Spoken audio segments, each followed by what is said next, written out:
My name is Michael Buffloe. I'm the executive pastor at CrossPointe Church. Been here since 2007. Married to my wife, April, for 13 years now, and I have two boys, a 4-year-old Micah and a 2-year-old Asher.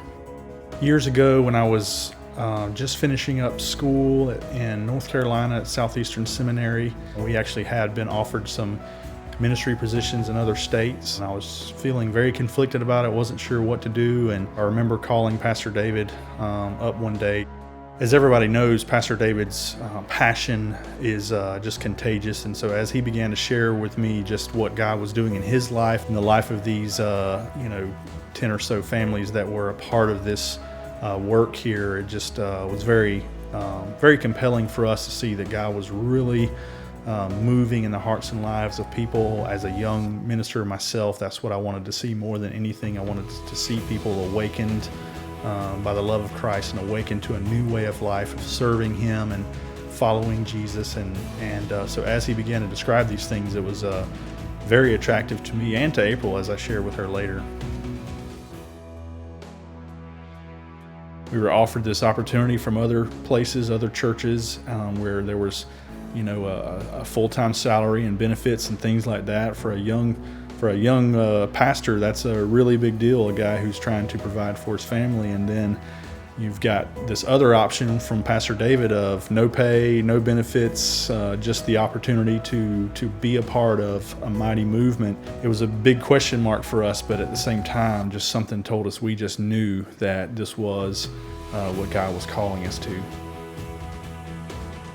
I remember calling Pastor David up and just saying, hey, this is us. We want to do this. We want to be a part. We can't wait to be a part. I initially came as the youth pastor here at CrossPointe Church, and we took 7 kids to camp that very first summer, just 2 weeks after we moved to Valdosta. We'd barely moved all of our stuff into a little small apartment before we drove 14 hours to Louisiana. It was just an amazing time just to fall right into the work that God had in store for us.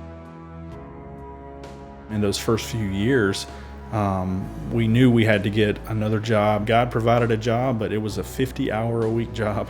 I remember just working hard days in the heat and the sun, and welding and all those things, and then coming home and getting a shower and just going to work, meeting with people, meeting with families, meeting with parents, with the students, and just study preparation. My wife, April, was along beside me in every single step of the process. It was just incredible how gracious she was and how committed she was to the calling.